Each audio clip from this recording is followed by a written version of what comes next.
Assalamualaikum warahmatullahi wabarakatuh, sobat semuanya, para pecinta dunia tosana aji dimanapun Anda berada. Bagaimanakah kabar Anda semuanya, sobat? Saya doakan Anda selalu dalam keadaan sehat walafiat, tanpa kekurangan satu hal apapun, dan apa yang menjadi cita-cita Anda akan dipermudah oleh Tuhan yang Maha Kuasa, dan tentunya diberikan rezeki yang banyak dan barokah. Amin ya robbal alamin. Nah, sobat, di episode kita kali ini saya ingin mengajak Anda untuk mereview dari salah satu pusaka yang datang di hari Jumat Kliwon. Nah, ini adalah pusakanya. Nah, ini kalau Anda melihat ada warangkanya, tetapi kok kayaknya aneh.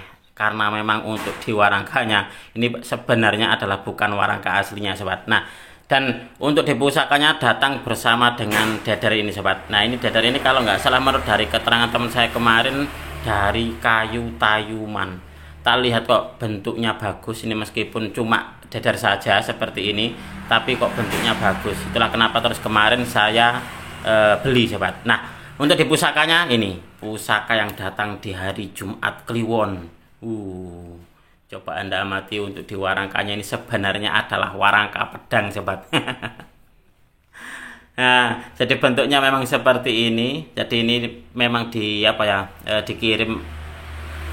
diberikan warangka yang ala kadarnya. Karena kemarin tuh saya memaharinya itu karena tak lihat dari warangkanya itu sudah kalau di saya itu kayaknya kurang serk lah, nggak masuk. Akhirnya terus saya mahari cuma bilas saja ini, sobat. Nah, sebelum saya tunjukkan kepada Anda seperti apa wujud dari pusakanya, coba Anda amati untuk di bagian pucuk dari pesinya. Nah, ini ternyata kuning, sobat. Nah, mungkinkah ini ditindik emas? Nah, ini seperti ini. Karena saya pun dulu pernah punya salah satu dari pusaka yang sebenarnya adalah pusaka koleksi pribadi saya waktu itu. Jadi di sini saya ingin bercerita sedikit. Saya dulu pernah punya pusaka itu, dia pesinya bertindik emas. Jadi ada patek emasnya di bagian ujungnya sini. Nah, waktu itu mau tak pakai sendiri, dalam artian mau saya pakai sebagai koleksi pribadi saya, karena di hati saya itu kayak ada perasaan klop mantep gitu loh. Akhirnya terus untuk di pusakanya saya serviskan warangkanya, terus mau saya ini jadikan koleksi pribadi. Nah, ternyata malam-malam, sobat, malam-malam mungkin sekitar jam 12-an kalau nggak salah, ada salah seorang pelanggan, beliau berprofesi sebagai seorang dokter gitu di luar Jawa, menanyakan keris dapur sangklat. Waktu itu dapurnya sangklat. Tak tunjukkan beberapa dari koleksi-koleksi sangklat saya itu, dan dia bilang, "Mas, tunjukkan lagi, Mas, untuk di sangklatnya." Sebenarnya ada, Pak, tapi ini koleksi pribadi saya, coba lihat gitu. Tak foto asal-asalan, langsung sama beliau dimahari pusakanya. Padahal itu tak foto asal-asalan loh. Dan itu terus tak tunjukkan kepada beliau, "Pak, ini memang punya keistimewaan. Selain dari bentuk looknya yang memang rengkol, dan juga untuk di bagian pesinya ada tindik kuning. Saya nggak tahu itu emas atau apa, yang pasti warnanya kuning. Nah, apakah yang seperti ini punya maksud khusus, sobat, dalam pemberian tindik di bagian pesi seperti ini?" Karena saya pun juga pernah punya satu. Lalu yang kedua, saya juga ada sebuah artikel yang membahas tentang pusaka yang ditindik emas. Jadi waktu itu ada pemberontakan Adipati Pragola Adipati, yang mana untuk di pasukannya itu tidak mempan atau tidak bisa dilukai dengan senjata apapun kalau senjata tersebut tidak ada tindik emasnya. Jadi bisa dikalahkan prajurit-prajuritnya itu hanya dengan senjata yang diberikan tindik emas. Nah, itu seperti itu. Nah, apakah mungkin pusaka ini juga bagian dari kejadian tersebut? Wallahu a'lam bishawab. Coba kita akan melihat seperti apa wujud dari pusakanya, sahabat. Kalau Anda melihat, ini adalah warangkanya pedang kalau menurut saya. Nah, ini seperti ini. Tapi dia punya keistimewaan. Nah, ini adalah wujud dari pusakanya, sahabat. Jadi saya akan juga bercerita sedikit. Beberapa hari kemarin saya memaharkan sebuah pusaka dengan dapur Carito Gandu kepada salah seorang pelanggan saya di mana ya kemarin, Bandung apa Jakarta gitu, lupa saya. Pokoknya daerah sana. Nah, ini, sobat, ternyata saya mendapatkan lagi. Jadi di hari Jumat Kliwon ini saya mendapatkan lagi pusaka Luk 11 dengan dapur Carito Gandu. Bahkan di bagian ujung dari pesinya ini dia ada tindik emasnya. Nah, ini seperti ini. Nah, ini luar biasa ini. Jadi ini adalah salah satu dari apa ya, saya jadi teringat beberapa waktu yang lalu pun juga saya memaharkan dari tombak cacing kani, lalu juga tombak mantaka, lalu juga tombak cipiran, dan ternyata beberapa hari setelahnya saya mendapatkan lagi sobat, yaitu tombak cipiran, tombak mantaka, lalu juga tombak cacing kanil. Jadi yang satu katakanlah pergi ke tuan barunya, ternyata ada lagi datang kembali sobat. Nah, seperti halnya dengan pusaka yang ini. Beberapa hari kemarin, bahkan tadi apa kemarin tuh pembelinya atau pelanggan saya mengabari, Mas Tony, alhamdulillah sudah datang paketnya. Saya terima dalam keadaan bagus dan packingnya pun juga rapi. Alhamdulillah Pak, saya gitu. Nah, ternyata saya mendapatkan kembali sobat, mungkin sekitar 2-3 harian dari yang kemarin laku itu, saya mendapatkan kembali dapur Carito Gandu.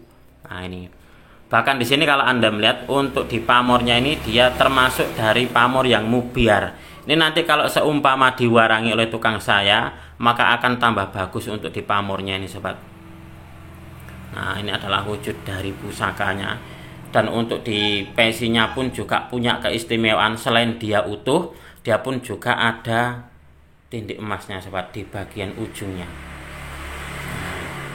Mohon maaf, ini emas apa bukan saya belum tahu, yang pasti ada tindik warna kuning gitu saja, daripada saya salah. Karena apa? Karena memang warnanya kuning sobat. Saya belum bisa memastikan ini emas apa bukan, karena saya pun juga tidak punya ini alatnya, ataupun juga tidak punya apa ya, kalau di teman-teman itu seperti kayak digosok-gosok lalu ditetesi cairan tertentu gitu. Nah saya nggak punya yang kayak gitu. Kalau memang emas ya berarti memang rezeki saya sobat. Nah yang pasti ini warnanya kuning nih, seperti ini di bagian ujung dari pesinya. Pusakanya masih bagus dan masih sangat layak ini untuk dijadikan sebagai sebuah koleksi pribadi. Ini nanti akan saya buatkan warangka baru yang layak sobat, karena untuk di ini adalah warangka apa ya, ibaratnya itu daruratnya. Karena kemarin tak lihat untuk di warangkanya pun juga tidak sesuai gitu loh, dalam artian tidak sesuai dengan harapan saya. Itulah kenapa terus untuk di warangkanya kayaknya itu nggak masuk itu, Mbak mau tak ambil ini sajalah, untuk di pusakanya saja, warangkanya nggak usah. Kalaupun tak ambil dengan warangkanya, itu nanti juga pasti akan saya ganti warangkanya. Karena apa? Karena memang tidak layak. Ya apa ya, istilahnya itu nggak bagus lah, nggak masuk dalam kriteria saya. Nah ini adalah pusaka yang baru saja saya dapatkan sobat, dan juga berbarengan dengan dadar ini, dadar Jogja. Menurut dari keterangan teman saya adalah kayunya kayu tayuman.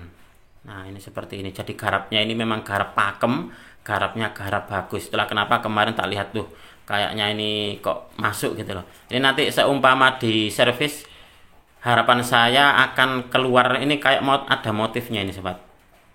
Nah ini seperti ini nih. Nah, ini nanti akan saya buat sebagai dadarnya keris kelangenan atau keris yang bagus gitu loh, karena untuk di dadarnya ini adalah dadar bagus ini sobat. Nah ini adalah pusaka yang baru saja saya dapatkan, pusaka yang datang di hari Jumat Kliwon. Ini sangat layak dan juga pusakanya bagus dan punya keunikan di bagian ujung pesinya, yaitu dia ada tindik warna emasnya atau warna kuning seperti ini. Pasti dalam pembuatan seperti ini, kalau menurut saya ya pasti ada maksudnya, tapi maksud tertentunya itu apa, wallahu alam bishawab. Oke sobat, mungkin untuk di video ini cukup sekian. Saya berterima kasih sekali lagi kepada Anda yang sudah menonton video ini mulai awal hingga akhir. Mudah-mudahan video ini bisa sedikit menambah pengetahuan dan juga wawasan, khususnya bagi Anda para pecinta tosan aji pemula. Marilah kita bersama-sama untuk mengenal, mencintai, merawat, dan juga melestarikan tosan aji Nusantara, karena kita adalah pewaris dari budaya ini. Wong Jawa ojo nganti ilang Jawani. Orang Nusantara harus berani untuk punya pusaka. Apabila ada kesalahan dan juga ada kekurangan dalam saya menyampaikan uraian ini tadi, saya memohon maaf yang sebesar-besarnya. Dari saya cukup sekian. Terima kasih dan wassalamualaikum warahmatullahi wabarakatuh. Rahayu, rahayu, rahayu.